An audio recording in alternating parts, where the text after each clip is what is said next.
இனி summer holidays கண்ணு கால் GT ஹாலிடேஸ்க்கு பண்ணு. GT holidays, South India's #1 travel brand.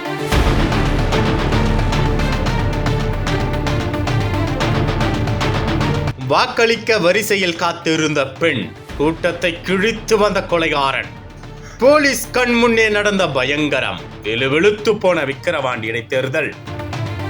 Villupuram மாவட்டம் விக்கிரவாண்டி தொகுதி திமுக எம்எல்ஏவாக இருந்த புகழேந்தி கடந்த ஏப்ரல் மாதம் காலமானார். இவரது மறைவை அடுத்து விக்கிரவாண்டிக்கு ஜூலை 10 இடைத்தேர்தல் என அறிவிக்கப்பட்டது. இதற்கான வாக்கு எண்ணிக்கை ஜூலை 13 நடைபெற உள்ளது.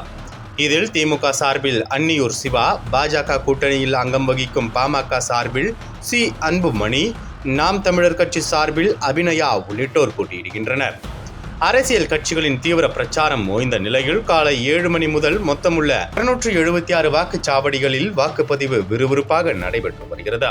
விக்கிரவாண்டி இடைத்தேர்தலில் திமுக வேட்பாளர் அன்னியூர் சிவா முதல் ஆளாக வாக்களித்தார். இந்நிலையில் கொச்சப்பாளையம் வாக்குப்பதிவு மையத்தில் வாக்களிப்பதற்காக காத்திருந்த 49 வயதான கனிமொழி என்ற பெண்ணிற்கு கத்தி குத்து நடந்துள்ள சம்பவம் வாக்கு மையத்தை அதிர செய்துள்ளது.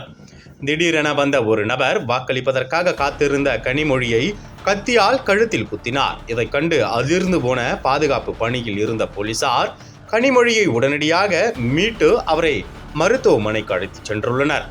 மறுபுறம் கத்தியால் குத்திவிட்டு தப்ப முயன்ற அந்த நபரை போலீசார் மடக்கி பிடித்துள்ளனர். அவரிடம் மேற்கொள்ளப்பட்ட விசாரணையில் அந்த நபரின் பெயர் ஏழுமலை என்பது தெரிய வந்தது. 52 வயதான ஏழுமலையின் முன்னாள் மனைவிதான் குத்தப்பட்ட கனிமொழி என்பதும் விசாரணையில் வெளியாகியுள்ளது. ஏழுமலை ஏற்கனவே குற்ற வழக்குகளில் தொடர்புடையவர்.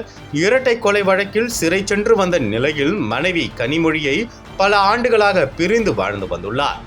மனைவி மற்றொரு ஊரில் வாழ்ந்து வந்துள்ளார். இந்நிலையில் இடைத்தேர்தலில் வாக்களிப்பதற்காக சொந்த ஊருக்கு முன்னாள் மனைவி கனிமொழி வந்த நிலையில் நிகழ்ந்த கத்திக்குத்து சம்பவம் பரபரப்பை ஏற்படுத்தியுள்ளது. அங்கிருந்து தப்பிக்க முயன்ற ஏழுமலையை விரட்டி பிடித்து கைது செய்து கஞ்சனூர் காவல் நிலைய போலீசார் ஜீப்பில் ஏற்றி விசாரணைக்காக அழைத்துச் சென்றுள்ளனர்.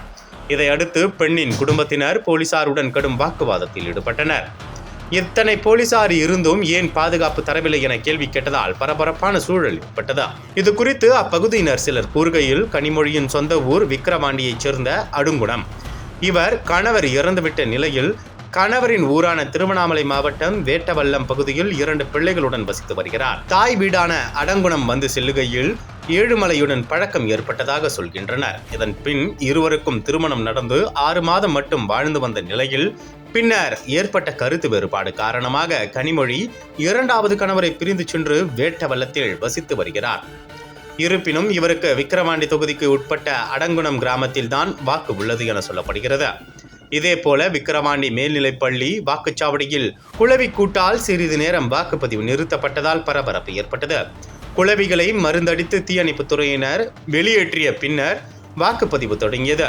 தொடர்ந்து நடந்து வரும் இதுபோன்ற அசம்பாவிதங்கள் வாக்களிக்க வரும் மக்களை அதிர்ச்சியடைய வைத்திருக்கிறது. விக்கிரவாண்டியில் விறுவிறு என வாக்குப்பதிவு மும்முரமாக நடைபெற்று வரும் நிலையில் விக்கிரவாண்டி தொகுதிக்குட்பட்ட கொசப்பாளையம் பகுதியில் உள்ள வாக்குச்சாவடியில் வாக்களிக்க வந்த பெண்ணுக்கு கத்தி குத்து நிகழ்ந்த சம்பவமும் குளவிக்கூடு சம்பவமும் பரபரப்பு ஏற்படுத்தியிருக்கிறது.